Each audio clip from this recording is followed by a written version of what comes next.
जय हिंद दोस्तों, स्वागत है आप सभी का विजडम एजुकेशन पे। आज 27 अक्टूबर 2021 है।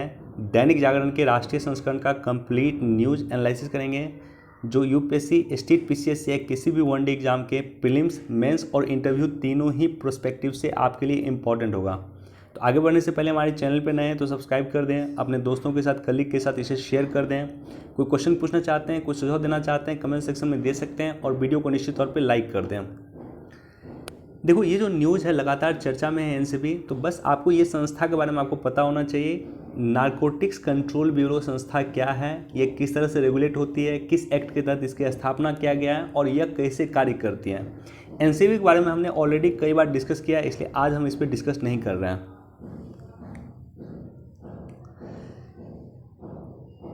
इस न्यूज़ को भी एक बार जरूर आप लोग पढ़ें। देशद्रोह से बड़ा कोई अपराध नहीं हो सकता, हाईकोर्ट की टिप्पणी है। निश्चित तौर पे देशद्रोह सबसे बड़ा अपराध है और ख़ास करके आतंकवाद जो फंडिंग हो, आतंकी जो फंडिंग होती है, इस फंडिंग को भी कोर्ट ने टिप्पणी किया है कि इसको भी आतंकवादी कृत्य के वास्तविक श्रेणी में रखा जाना चाहिए। देखो, टेरर फंडिंग होता है, कई सारे पाकिस्तान के जो संगठन है वो भारत में टेरर फंडिंग करते हैं, तो टेरर फंडिंग को भी आतंकवाद के जो है उच्चतम श्रेणी में रखा जाना चाहिए या उच्च श्रेणी में रखा जाना चाहिए। टेरर फंडिंग को भी आतंकवादी गतिविधि के रूप में शामिल किया जाना चाहिए। यह हाईकोर्ट की टिप्पणी है, राइट। बाकी एक बार इसको डिटेल में देख सकते हैं।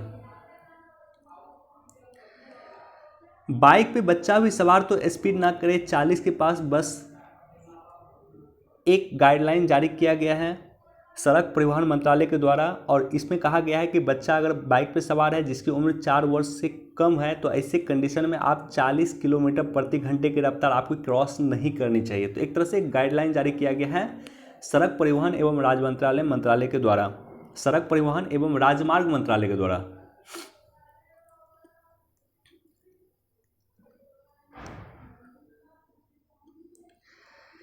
ये काफ़ी इंपॉर्टेंट न्यूज़ है और काफ़ी इंटरेस्टिंग न्यूज़ है। आज से 2-3 दिन का समय ये काफ़ी इंपॉर्टेंट होगा इंडो पैसिफिक क्षेत्र के डेवलपमेंट के लिए। उसका रीज़न ये है कि आज प्राइम मिनिस्टर मोदी संबोधित करेंगे ईस्ट एशिया समिट को, और साथ ही साथ 3 समिट अभी होने वाला है।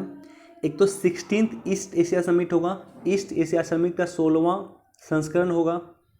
दूसरा होगा 18th इंडिया आसियान सम्मेलन। ये दोनों की अध्यक्षता जो करेंगे वो करेंगे प्राइम मिनिस्टर मोदी, और साथ ही साथ एक और सम्मेलन होगा, वो सम्मेलन होगा इंडो पैसिफिक रीजनल डायलॉग।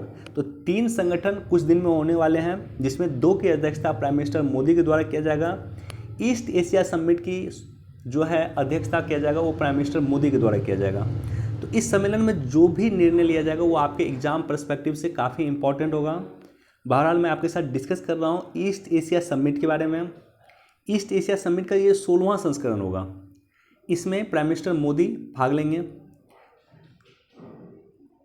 यह एशिया पैसिफिक क्षेत्र के 18 देशों के नेताओं के द्वारा संचालित एक विशिष्ट मंच है जिसका गठन क्षेत्रीय शांति, सुरक्षा और समृद्धि के उद्देश्य से किया गया है। पूर्वी एशिया शिखर सम्मेलन यानी ईस्ट एशिया शिखर सम्मेलन आम क्षेत्रीय विषयों, राजनीतिक, सुरक्षा, आर्थिक मुद्दे पे सामाजिक वार्ता, सामरिक वार्ता तथा सहयोग के लिए एक विकास के रूप में, एक मंच के रूप में इसका स्थापना किया गया। तो बेसिकली जो क्षेत्रीय मुद्दा होता है, क्षेत्रीय विषय हो गया, क्षेत्रीय राजनीति हो गया, सुरक्षा हो गया, सामरिक स्ट्रेटेजिक टॉक हो गया, ये सारा का सारा टॉक किया जाता है ईस्ट एशिया शिखर सम्मेलन में। और इसलिए इंडो पैसिफिक क्षेत्र से चूँकि ये संबंधित है तो इसलिए इंडो पैसिफिक क्षेत्र को लेकर के एक व्यापक रणनीति हो सकता है, इसमें बनाया जा सके या चर्चा हो सके। टोटल 18 देश हैं जिसमें आसियान के 10 देश हैं और इसके अलावा ऑस्ट्रेलिया, चीन, भारत, जापान, कोरिया की जब मैं बात कर रहा हूँ तो दक्षिण कोरिया की चर्चा करता हूँ। दक्षिण कोरिया, न्यूजीलैंड, रूस और अमेरिका इसमें शामिल है। तो आसियान के 10 देश, उसके अलावा रूस और अमेरिका भी इसमें शामिल है, ऑस्ट्रेलिया, न्यूजीलैंड भी शामिल है, जापान, दक्षिण कोरिया भी शामिल है और भारत और चीन भी इसमें शामिल है। इस तरह से नाम आपको याद हो जाएगा, सीक्वेंस वाइज अगर आप नाम याद करोगे तो वो आपको याद हो जाएगा। ऑस्ट्रेलिया के साथ, जैसे ऑस्ट्रेलिया के साथ आप न्यूजीलैंड को कोरिलेट कर लो, रूस के साथ यूएसए को कोरिलेट कर लो, जापान के साथ दक्षिण कोरिया को कोरिलेट कर लो और भारत के साथ चीन को कोरिलेट कर लो। इस तरह से ये 8 मेंबर हो गए प्लस आसियान के 10 देश हो गए, टोटल 18 मेंबर इसके सदस्य हैं। पूर्वी एशिया शिखर सम्मेलन को आम क्षेत्रीय विषयों, राजनीतिक सुरक्षा, आर्थिक मुद्दे, सामरिक बातचीत के सहयोग के रूप में एक मंच के रूप में इसकी स्थापना किया गया था। तो ये बेसिक इन्फॉर्मेशन है। बाकी इस समिट के बाद आखिर क्या निर्णय लिया जाता है, उस निर्णय पे मैं आपके साथ डिस्कस करूँगा।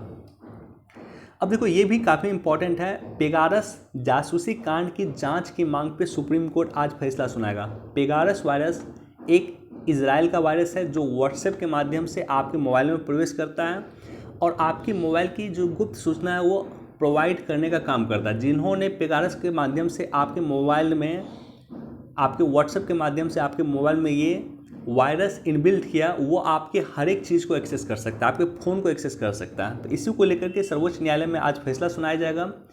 जो भी फैसला सुनाया जाएगा उसका डिटेल से एनालिसिस बाद में हम लोग करेंगे या कल के वीडियो में करेंगे। कंटेनर में बनेंगे 100 बेड के 2 सचल अस्पताल। सचल अस्पताल मतलब हो गया एक तरह से ट्रेन हो गया।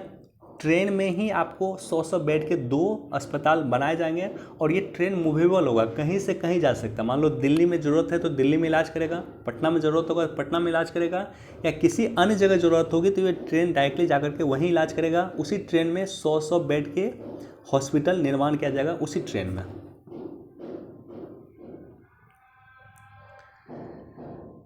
एक बार इसको भी देख सकते हैं। भारत से लगी सीमा पे चीन ने तैनात किए हर क्षेत्र में काम करने वाला वाहन। देखो, ये काफ़ी इंपॉर्टेंट है। जब मैंने डिस्कस करता हूँ आपके साथ, देश में जुडिशियल रिफॉर्म्स की ज़रूरत है और मैं बोलता हूँ कि 2 चीज़ों की देश में अभी ज़रूरत है। एक तो जुडिशियल रिफॉर्म्स की और एक पुलिस रिफॉर्म्स की ज़रूरत है। पुलिस रिफॉर्म्स की आवश्यकता क्यों है? क्योंकि पुलिस के लिए जो एक्ट बना था वो 1861 में बना था, 1861 में बना था, 1857 की क्रांति के जस्ट बाद बना था। और उसी एक्ट में अमेंडमेंट करके हम लोग उसी एक्ट का यूज कर रहे हैं। तो आवश्यकता है कि पुलिस के लिए एक स्पेशल एक्ट बनना चाहिए। इसी तरह से हमारे जुडिशियल व्यवस्था जो है वो भी अंग्रेज़ों की देन है। तो वर्तमान में भारत की आवश्यकता के तहत जुडिशियल जो रिव्यू है, जुडिशियल रिव्यू किया जाना चाहिए या जुडिशियल रिफॉर्म्स किया जाना चाहिए। बेसिकली जुडिशियल में रिफॉर्म्स किया जाना चाहिए वर्तमान की व्यवस्थाओं को देखते हुए। तो जुडिशियल रिफॉर्म्स में एक सबसे इम्पॉर्टेंट रिफॉर्म्स होता है वो है इंफ्रास्ट्रक्चर। और इंफ्रास्ट्रक्चर के लिए यहाँ पे पढ़ोगे आप, जस्टिस रमन्ना जो सर्वोच्च न्यायालय के चीफ जस्टिस ऑफ इंडिया वर्तमान में हैं, उन्होंने सरकार को कहा था कि नेशनल जुडिशियल इंफ्रास्ट्रक्चर अथॉरिटी बनाने का प्रस्ताव भेजा था। यानी जुडिशियल में अगर कहीं इंफ्रास्ट्रक्चर की दिक्कत है, मान लेते हैं कि आज ई कोर्ट की बात की जाती है, तो ई कोर्ट के लिए जो आवश्यक आपके पास उपकरण है वो जुडिशियली में होना चाहिए, या उसकी बिल्डिंग होना चाहिए, या अन्य चीज़ें जुडिशियल के पास अवेलेबल होना चाहिए, न्यायपालिका के पास अन्य चीज़ें अवेलेबल होना चाहिए। चूँकि एक रिपोर्ट में हमने आपके साथ डिस्कस किया था कि देश में लोअर कोर्ट में अभी 4 करोड़ से अधिक मैटर पेंडिंग है। तो आवश्यकता इस बात की है कि जुडिशियल रिफॉर्म्स किया जाए, और जुडिशियल रिफॉर्म्स का एक पार्ट है कि जुडिशियल इंफ्रास्ट्रक्चर रिफॉर्म्स भी किया जाना चाहिए। राइट। देखो, इस टॉपिक पे मैं कभी डिटेल से डिस्कस कर दूंगा, मुझे समय नहीं मिल रहा। जुडिशियल रिफॉर्म्स पे सरकार क्या क्या कर रही है, जुडिशियल रिफॉर्म्स को लेकर के अभी तक किस किस कमेटी ने क्या क्या कहा है, और जुडिशियल रिफॉर्म्स में ये जो कदम है, इंफ्रास्ट्रक्चर इम्प्रूवमेंट का कदम है, ये कितना उसमें योगदान दे सकेगा, ये सारी चीज़ों को आपको रिलेट कर सकते हैं।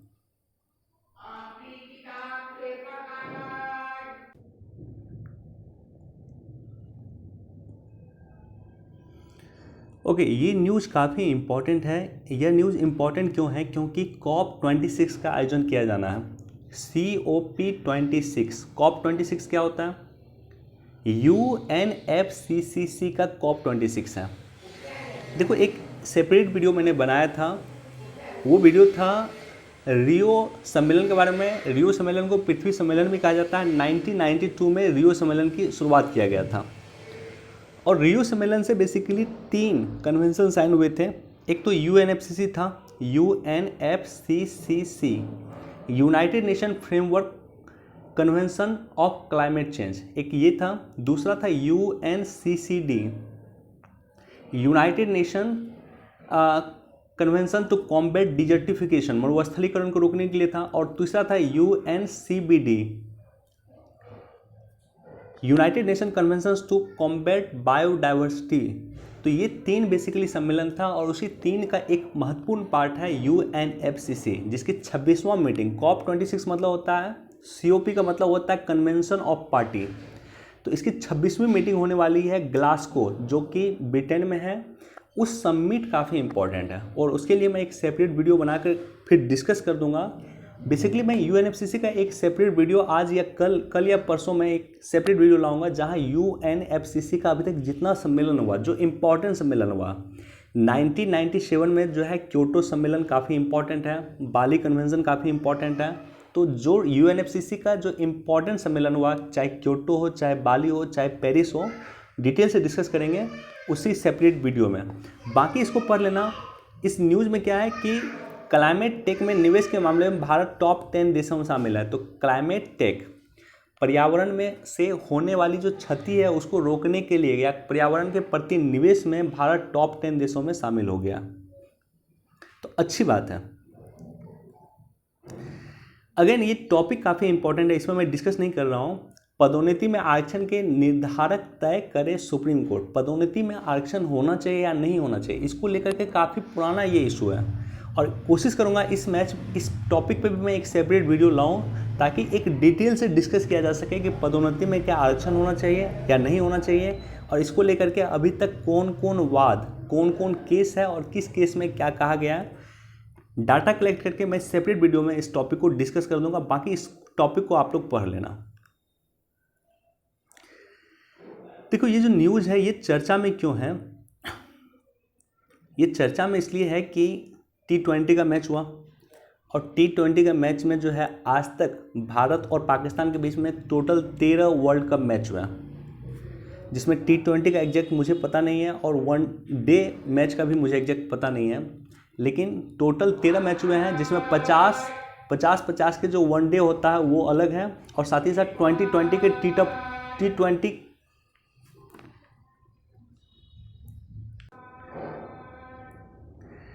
तो टोटल 13 मैच हुए हैं वर्ल्ड कप में भारत और पाकिस्तान दोनों के, जिसमें 50 के एक दिवसीय मैच भी हुए हैं और T20 के वर्ल्ड कप भी हुए हैं। इसमें 13 में 12 में भारत ने जीता है और एक में कल या परसों जो मैच हुआ था उसमें एक में पाकिस्तान ने जीता। पाकिस्तान के जीतने के बाद जिस तरह से भारत में कुछ जगह पे, मैं कुछ जगह की बात करूंगा या कुछ लोगों की बात करूंगा, अगर मैं रिपीट कर रहा हूँ इसमें सभी लोग शामिल नहीं हैं, सभी मुसलमान इसमें शामिल नहीं, लेकिन कुछ मुसलमान ने इस तरह से, खास करके जम्मू कश्मीर के एरिया में कुछ स्टूडेंट ने, जम्मू कश्मीर के मेडिकल कॉलेज में स्टूडेंट ने जिस तरह से हुड़दंगी किया, वहाँ पे उन्होंने जिस तरह से उन्होंने खुशी जाहिर किया, पाकिस्तान के नेशनल एंथम उन्होंने गाया, पाकिस्तान जिंदाबाद के नारे लगाए हैं, शर्मनाक था, लिटरली यह शर्मनाक था। जम्मू कश्मीर के जो पढ़े लिखे युवा है, सोचो मेडिकल कॉलेज के जो लड़के हैं, इंजीनियरिंग कॉलेज के जो लड़का है वो पढ़ा लिखा नॉर्मली होता है, और वहाँ के कश्मीर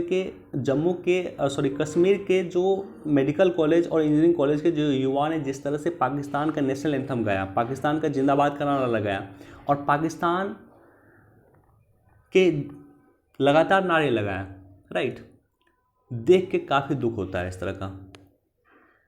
जम्मू कश्मीर में अभी भी कुछ युवा इस तरह से हैं जो इस तरह से सोच रखते हैं, जो भारत के साथ जिसका जुड़ाव नहीं है, राइट, वो अपने आप को पाकिस्तान के साथ अधिक जुड़ाव महसूस करते हैं। तो मुझे इस तरह का चीज़ों को देख के काफ़ी दुख लगता है, और ख़ास करके वहाँ की जो लीडरशिप रही है, खास करके महबूबा मुफ्ती, उन्होंने भी इस तरह का स्टेटमेंट दिया है, राइट। तो ये काफ़ी आक्रोश का एक रीज़न है। मैं इस पर डिटेल से डिस्कस नहीं कर रहा हूँ, लेकिन देख के दुख होता है। अब देखो दुख क्यों होता है, जम्मू कश्मीर का युवा, जो पढ़ा लिखा युवा, वो कंपेयर कर लें, अगर आपको कंपेयर करना तो आप कंपेयर कर लीजिए कि भारत के पास जो कश्मीर है, इंडियन कश्मीर, और पाकिस्तानी जो कश्मीर है, वो दोनों के डेवलपमेंट को ही आप लेकर के जो है आप कंपेयर कर लीजिए। भारत का कश्मीर में काफ़ी ज़्यादा डेवलपमेंट का काम हुआ compare to Pakistani Kashmir. Already हमने कई इसमें डिस्कस भी किया है, यहाँ पे दैनिक जागरण न्यूज़ एनालिसिस में हमने इस टॉपिक पे भी डिस्कस किया है। और साथ ही साथ क्या पाकिस्तान में माइनॉरिटी की क्या कंडीशन है सबको पता है। पाकिस्तान में माइनॉरिटी की बात छोड़ो, क्या मुस्लिम सुरक्षित है वहाँ पे? बिल्कुल नहीं। सुन्नी मुसलमान, आप शिया मुसलमान को देखना नहीं चाहता, शिया मुसलमान के कई सारे घर को तोड़ दिया गया। अहमदिया को वो लोग मुसलमान मानते ही नहीं हैं। तो पाकिस्तान में माइनॉरिटी की कंडीशन बहुत ख़राब है। आपने देखा होगा किस तरह से चर्च में घुस करके अल्लाह अकबर का नारा लगाया गया था, राइट। अभी भी टीएलपी का मूवमेंट चल रहा है पाकिस्तान में, तो काफ़ी ख़राब कंडीशन में Pakistan is a failure state. बावजूद पाकिस्तान के पक्ष में नारे लगाने का कोई मतलब नहीं था, और पाकिस्तान के होम मिनिस्टर भारत ने 12 बार जीता है, लेकिन भारत के किसी भी मिनिस्टर ने किसी भी तरह का स्टेटमेंट पाकिस्तान के खिलाफ नहीं दिया था। 12 बार भारत ने वर्ल्ड कप में पाकिस्तान के अगेंस्ट में जीता, लेकिन भारत में किसी भी मिनिस्टर ने पाकिस्तान के खिलाफ कोई स्टेटमेंट नहीं दिया। और पाकिस्तान के होम मिनिस्टर जो गृह मंत्री होते हैं, उन्होंने स्टेटमेंट दिया कि यह मुसलमानों की जीत है, राइट, यह पूरे दुनिया के मुसलमानों की जीत है और ये भारत के मुसलमानों की भी जीत है। तो सवाल ये उत्पन्न होता है कि पाकिस्तान के गृह मंत्री क्या ये बोलना चाहते हैं कि भारत जो 12 बार पहले ऑलरेडी जीत चुका पाकिस्तान से, क्या भारत 12 बार जो पहले जीत चुका वो इस्लाम की हार थी? क्या वो मुसलमानों की हार थी या इस्लाम की हार थी?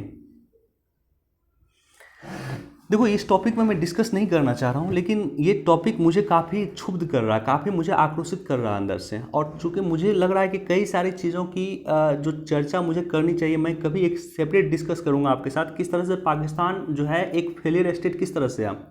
पाकिस्तान में वर्तमान में 4 राज्य हैं, 5वां राज्य हालांकि उन्होंने बनाया है गिलगिट बाल्टिस्तान को, लेकिन 4 राज्य हैं, और 4 राज्य में 3 राज्य में जो है पाकिस्तान से अलग होने का मूवमेंट चलता है।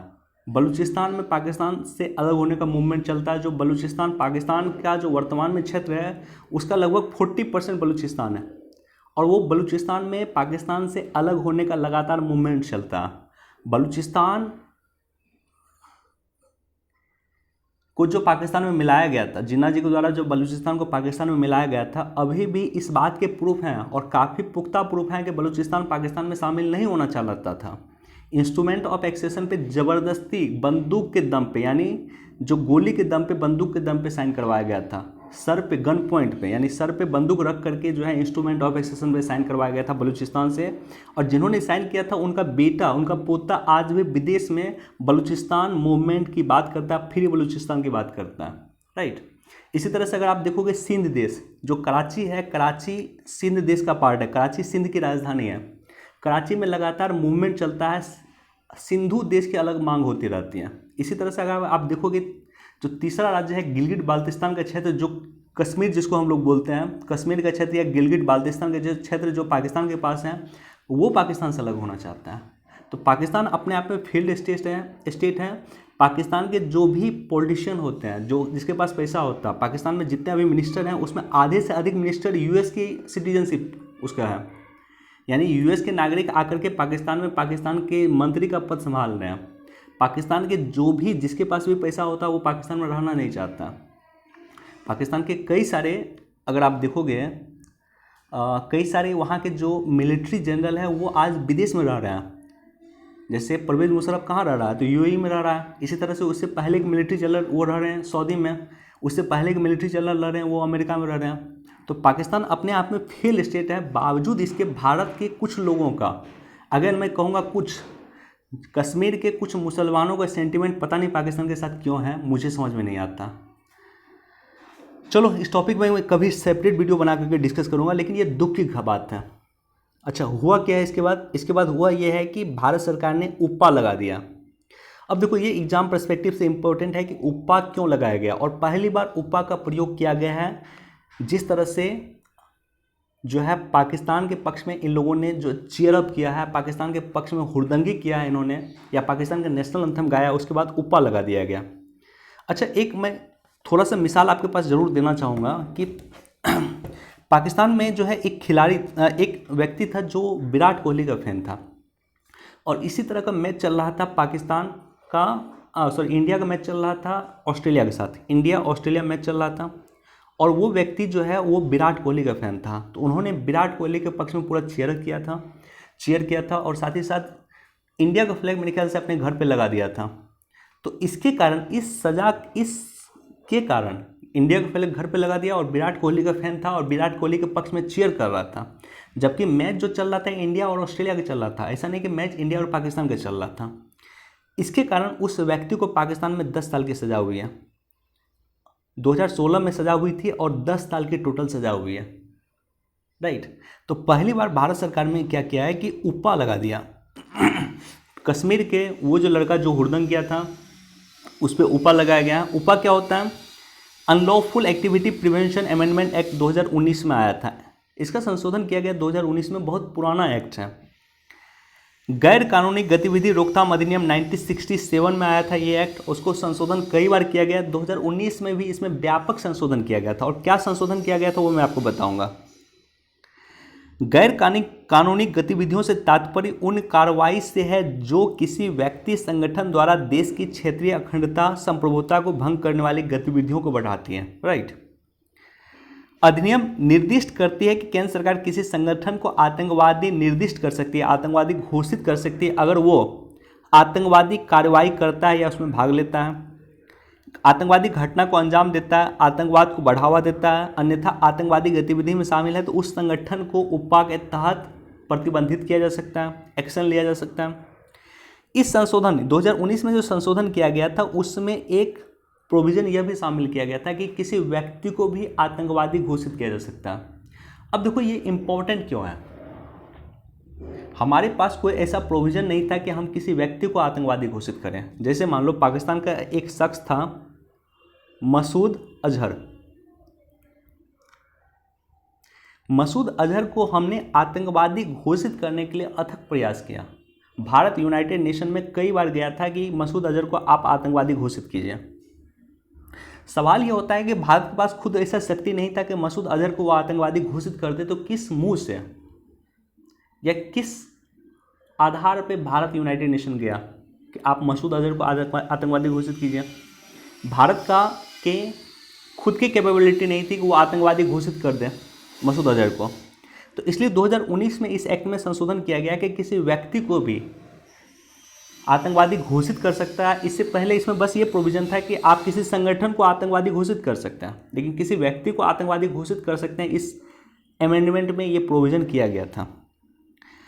साथ ही साथ ये एनआईए के महानिदेशक को अधिकार देता है कि आतंकवादी गतिविधि में जो शामिल है उसकी संपत्ति को ये जब्त कर सकता है। तो उपा बेसिकली इन बच्चों नहीं कहूँगा मैं, टेररिस्ट एक्टिविटी में जो भी शामिल है वो टेररिस्ट ही हैं।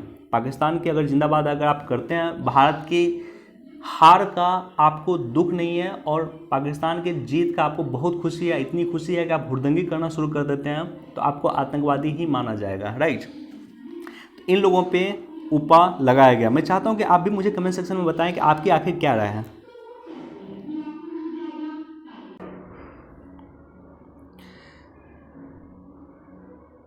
देखो एक तो यहाँ पे डाटा दिया हुआ है, इसको जरूर आप लोग देख लें कि सड़क हादसों में 2.91 लाख करोड़ का नुकसान हुआ। और ये जो न्यूज़ है जम्मू कश्मीर विलय दिवस के रूप में जो है 26 को जो मनाया जाता है वो जम्मू कश्मीर विलय दिवस के रूप में मनाया जाता है। 26 अक्टूबर 1947 का जम्मू कश्मीर का विलय हुआ था इंडिया में। इंस्ट्रूमेंट ऑफ एक्सेशन राजा हरि सिंह ने साइन किया था इंडिया के साथ, और उसके बाद इंडिया का जम्मू कश्मीर का विलय हुआ था इंडिया के साथ। राइट। लेकिन जो पाकिस्तान हमला करने वाला था उसकी सूचना जो है 22 अक्टूबर 1947 को ही हो गया था, लेकिन इस पर तत्कालिक सरकार ने या भारत सरकार ने उस समय में एक्शन नहीं लिया था। भारत सरकार को पता था कि जम्मू कश्मीर पे आतंकवादी हमला करने वाला है या जम्मू कश्मीर पर हमला करने वाला है पाकिस्तान। इसके बावजूद भारत सरकार ने एक्शन नहीं लिया था क्योंकि जम्मू कश्मीर उस समय में एक फ्री स्टेट था। और जब जम्मू कश्मीर पे भारत ने साइन किया था 26 अक्टूबर को, उसके बाद जम्मू कश्मीर भारत का अंग बना और उसके बाद उन्होंने पाकिस्तानी घुसपैठियों को बाहर निकाला था भारत के वीर सैनिकों ने।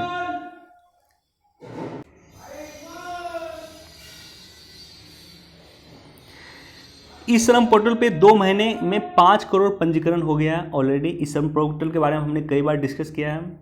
देखो यहाँ पे लेबर रिफॉर्म्स इंपॉर्टेंट है और लेबर रिफॉर्म्स का एक पार्ट है यह ई श्रम पोर्टल। राइट। तो लेबर रिफॉर्म्स इंपॉर्टेंट है, उसका एक पार्ट है ई श्रम पोर्टल। इसको भी एक बार देख सकते हैं, इसको भी देख सकते हैं। सेमीकंडक्टर जो चिप्स होता है उसको बनाने के लिए भारत सरकार ने ताइवान के साथ समझौता किया। लगभग 54,000 करोड़ की परियोजना हम ताइवान के साथ शुरू करने वाले हैं और ताइवान विश्व में सबसे अग्रणी है चिप्स बनाने में। तो निश्चित तौर पे भारत सरकार ताइवान के साथ ये कोशिश में लगी है कि भारत भी चिप्स के क्षेत्र में आत्मनिर्भर हो जाए और चिप्स का प्लांट यानी जो इलेक्ट्रॉनिक चिप्स होता है उसका प्लांट भारत में लगने वाला है ताइवान की मदद से। अब देखो ये जो न्यूज़ है ये न्यूज़ से अधिक इसका बैकग्राउंड इम्पॉर्टेंट है। बैकग्राउंड इम्पॉर्टेंट क्या है कि जॉन मिनार्ड किन्स इन्होंने स्टेटमेंट दिया था कि जब भी कोई भी अर्थव्यवस्था मंदी के दौर से गुजरती है तो वैसे कंडीशन में सरकार को राजकोषीय घाटे की चिंता नहीं करनी चाहिए, सरकार को अधिक से अधिक खर्च करना चाहिए। और ये स्टेटमेंट दिया था 1930 के आसपास। सोचो आज भी उनका स्टेटमेंट प्रासंगिक है कि जब भी अर्थव्यवस्था इकोनॉमिक क्राइसिस के दौर से गुजरे, ऐसे कंडीशन में सरकार को राजकोषीय घाटे की चिंता नहीं करनी चाहिए, लोगों को अधिक से अधिक पैसा देना चाहिए, लोगों को पैसा मंजूर किया जाना चाहिए। अब देखो, लोगों के पास पैसा अगर होगा तो क्या होगा, लोगों के पास अगर अधिक से अधिक पैसा होगा तो अधिक से अधिक मांग क्रिएट होगा, डिमांड क्रिएट होगा। डिमांड क्रिएट होगा तो क्या होगा, मैन्युफैक्चरिंग क्रिएट होगा। अगर मांग होगा तभी मैन्युफैक्चरिंग क्रिएट होगा। मैन्युफैक्चरिंग क्रिएट होगा तो क्या होगा, मैन्युफैक्चरिंग अगर क्रिएट होगा तो रोज़गार बढ़ेगा। रोज़गार बढ़ेगा तो क्या होगा, रोज़गार बढ़ेगा तो लोगों के पास पैसा आएगा, लोगों के पास मनी आएगा, लोगों के पास आमदनी आएगी, और आमदनी आएगी तो क्या होगा, फिर इन्वेस्टमेंट बढ़ेगा, इन्वेस्टमेंट बढ़ेगा तो फिर डिमांड बढ़ेगा। तो ये जो इकोनॉमिक साइकिल है ये मूव करते रहे, इसके लिए ज़रूरी है कि मांग क्रिएट करना, और मांग क्रिएट करने के लिए ज़रूरी है कि लोगों के पास पैसा अवेलेबल होना चाहिए, और लोगों के पास पैसा अवेलेबल हो इसके लिए ज़रूरी है कि केंद्र सरकार लोगों को पैसा डिस्ट्रीब्यूट करे। तो इसी माध्यम से लोगों को पैसा डिस्ट्रीब्यूट सरकार कर रही है। कई माध्यम से भी आपने देखा होगा कि सरकार लोगों को पैसा दे रही है ताकि अर्थव्यवस्था में मांग क्रिएट हो सके। सवालों के घेरे में एक और वैश्विक रपट रिपोर्ट होना चाहिए, रपट लिखा हुआ कोई इशू नहीं है। देखो, ग्लोबल हंगर इंडेक्स का प्रकाशन हुआ है और इसमें 116 देशों में भारत को 101 पोजीशन मिला। इससे पहले पिछले वर्ष 107 देशों में भारत को 94th पोजीशन पे था। इससे पहले 2019 में 102 नंबर पे था, 18 में 103 नंबर पे था, अधिक इंपॉर्टेंट नहीं है।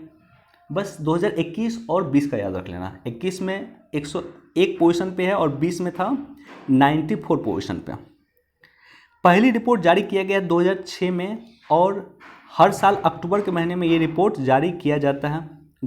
16वां संस्करण है global hunger index, GHI global hunger index, वैश्विक भूख सूचकांक का ये 16वां संस्करण है।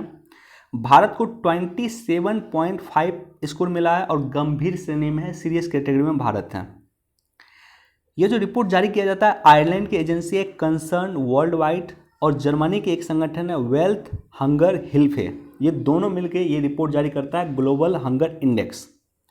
रिपोर्ट का बेसिकली 4 घटक होते हैं, यानी 4 पैमाने के आधार पर रिपोर्ट जारी किया जाता है। रिपोर्ट में चारों पैमाने के आधार पर 0 से 100 अंक दिया जाता है। 0 यानी भूख नहीं है, अच्छा है, और 100 सबसे खराब है। भारत को 27.5 अंक मिला है। अब देखो, 4 पैमाने में जो पहला पैमाना है वो है अंडर, अल्पपोषित। भारत में 14% बच्चे अल्पपोषित हैं। दूसरा है चाइल्ड स्टंटिंग, जब किसी बच्चों की उम्र के साथ उसका हाइट नहीं बढ़ता तो उसे चाइल्ड स्टंटिंग कहते हैं। भारत में 37.4% बच्चों में चाइल्ड स्टंटिंग की समस्या, जो काफ़ी बड़ी समस्या है। उसके बाद तीसरा है बाल मृत्यु दर। 5 वर्ष से कम आयु के बच्चे की जो मृत्यु दर होती है उसे बाल मृत्यु दर कहते हैं। भारत में 3.7 है बाल मृत्यु दर। और चौथा है चाइल्ड वेस्टिंग। ये चाइल्ड वेस्टिंग 17.3 है, जब बच्चे की हाइट एज के अनुसार जब वजन नहीं बढ़ता है तो उसे कहते हैं चाइल्ड वेस्टिंग। एज के अनुसार जब वेट नहीं बढ़ता तो उसे चाइल्ड वेस्टिंग कहते हैं। और बच्चों की एज के अनुसार जब उसका लेंथ नहीं बढ़ता, ऊंचाई नहीं बढ़ता, हाइट नहीं बढ़ता, तब उसे कहते हैं चाइल्ड स्टंटिंग। तो ये चारों ही पैमाने के आधार पे कुपोषण या ग्लोबल हंगर इंडेक्स का पैमाना है। फिर से मैं रिपीट कर रहा हूँ, पहला है चाइल्ड स्टंटिंग, दूसरा है चाइल्ड वेस्टिंग, तीसरा है बाल मृत्यु दर और चौथा है अल्पपोषण। ये 4 आधार पे ग्लोबल हंगर इंडेक्स का मेजरमेंट तय किया जाता है और भारत को 101 स्थान पे रखा है।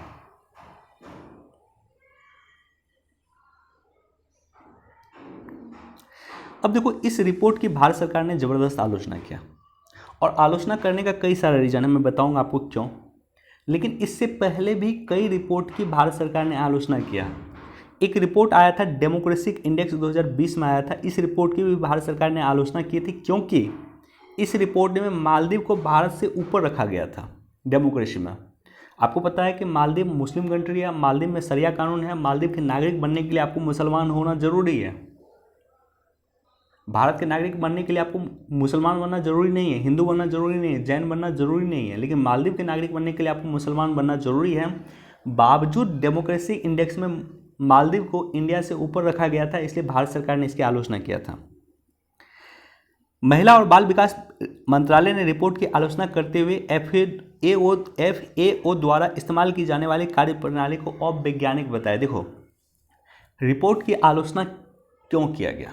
क्योंकि ग्लोबल हंगर इंडेक्स को जो संस्थान जारी करते हैं, कंसर्न वर्ल्ड वाइड, ये संस्थान FAO food and agriculture organization के डाटा के आधार पर जारी करती है, राइट।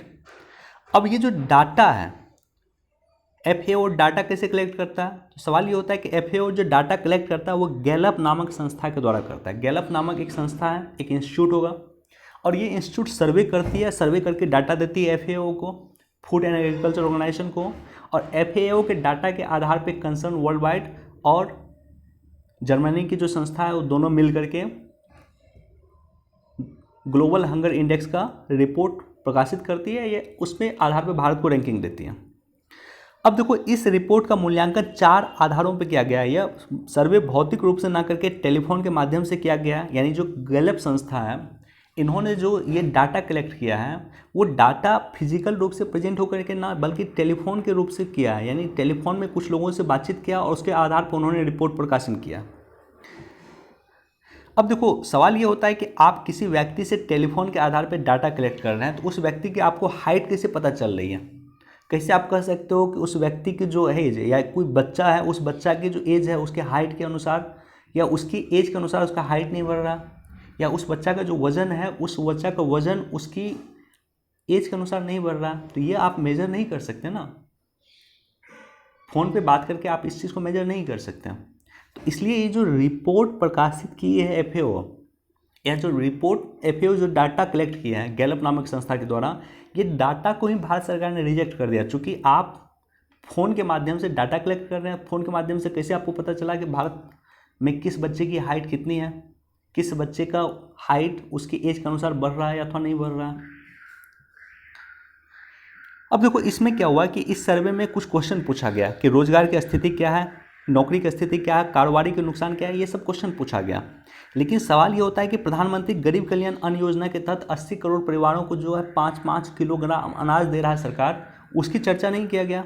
आत्मनिर्भर भारत को सुनिश्चित करने के लिए सरकार कई सारी योजना की दे रही है, तो उस सब का कहीं से भी जिक्र नहीं है। तो पूरी तरह से अवैज्ञानिक है यह रिपोर्ट, पूरी तरह से इस रिपोर्ट को भारत सरकार ने नकार दिया। और सबसे इम्पॉर्टेंट बात क्या है? सबसे इम्पॉर्टेंट बात है चीन। आप सभी को याद होगा कि ease of doing business, ease of doing business, इसका प्रकाशन करते थे वर्ल्ड बैंक। इसको वर्ल्ड बैंक ने हाल फिलहाल में इसको बंद कर दिया। क्यों बंद किया? क्योंकि वर्ल्ड बैंक की आलोचना हुई कि वर्ल्ड बैंक के कुछ अधिकारी चीन से पैसा लेकर के चीन को अधिक हाइप दे रहे थे। यानी चीन का जो है कारोबारी सूचकांक में काफ़ी उसको प्रोग्रेस कर रहे थे, यानी उसकी रैंकिंग काफ़ी इंप्रूव कर रहे थे। भारत जैसे देशों की रैंकिंग काफ़ी ख़राब कर रहे थे। तो जब वर्ल्ड बैंक पैसा लेकर के ease of doing business report प्रकाशित कर सकती है, तो क्या गारंटी है कि ये संस्था चीन से पैसा लेकर के रिपोर्ट प्रकाशित नहीं करेगी? विश्व की कई सारी संस्थाएं चीन से पैसा लेकर के भारत को नेगेटिव शो करती है, ये भारत सरकार का आरोप है। और मुझे भी लगता है, क्योंकि ease of doing business report बंद होना इस बात का द्योतक है कि चीन किस तरह से विश्व की संस्थाओं को इन्फ्लुएंस करता है पैसा के दम पे। बाकी इसको एक बार आप लोग पढ़ लेना। देखो, जो भी एडिटोरियल मैं डिस्कस कर रहा हूँ उसको ज़रूर पढ़ें। एडिटोरियल पढ़ना से क्या होता है कि आपकी अपनी पर्सपेक्टिव भी दिखती है, आपको अपना भी एक आपको अपना भी एक सेंटिमेंट या अपनी आपकी सोच भी उसमें धीरे धीरे क्रिएट होनी शुरू होगी। इसलिए एडिटोरियल को पढ़ना ज़रूरी है। और इसका लिंक जो भी PDF होता है उसको मैं इस तरह से टिक करके टेलीग्राम चैनल पे प्रोवाइड करता हूँ, तो टेलीग्राम चैनल ज़रूर जा करके देखें। प्रत्येक दिन मैं टेलीग्राम चैनल पे दैनिक जागरण के राष्ट्रीय संस्करण का जो इंपॉर्टेंट न्यूज़ होता है उसको टिक करके मैं प्रोवाइड करता हूँ। तो जिन लोगों ने भी टेलीग्राम चैनल ज्वाइन नहीं किया है, विजडम एजुकेशन के नाम से हमारा टेलीग्राम चैनल है, लिंक आपको डिस्क्रिप्शन में मिल जाएगा, जरूर जाके ज्वाइन करें। देखो ये काफ़ी इंपॉर्टेंट है, लेकिन इस पर मैं सेपरेट वीडियो बनाऊंगा, इसलिए मैं इसको डिस्कस नहीं कर रहा हूँ। COP26 काफ़ी इम्पॉर्टेंट है, ग्लासगो ब्रिटेन में इसका आयोजन होने वाला है।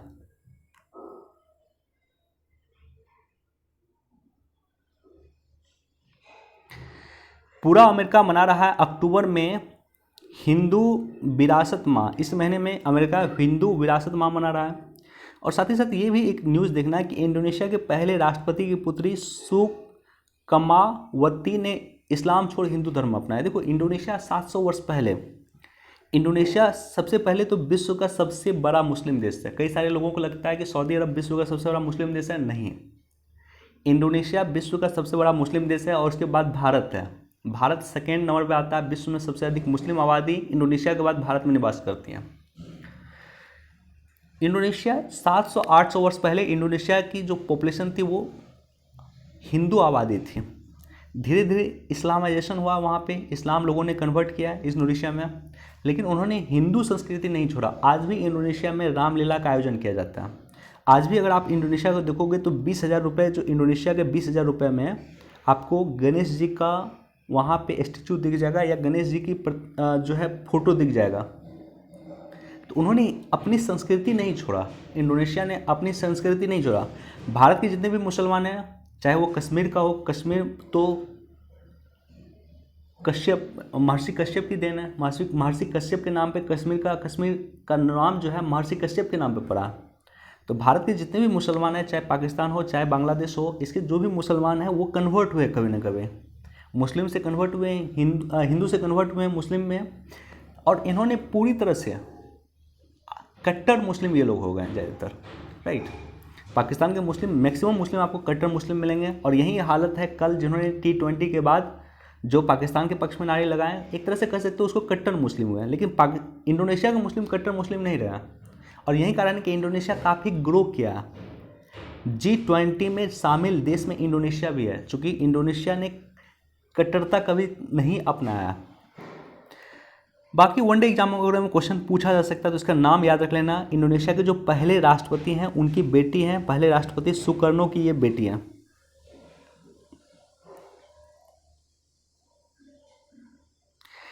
अगेन ये क्वेश्चन वनडे एग्जाम वगैरह में पूछा जा सकता है कि जापान की राजकुमारी का नाम पूछ देगा। जापान की राजकुमारी जो है जिसका नाम है माको, जापान की राजधानी का नाम है माको। जापान की राजकुमारी माको ने एक नॉर्मल लड़के से शादी करके अपना शाही स्टेटस खो दिया। तो वनडे एग्जाम वगैरह में पूछा जा सकता है। चलिए आज हमारे पास इतना ही न्यूज़ था। वीडियो देखने के लिए धन्यवाद। Thank you so much. Please do like, share and subscribe.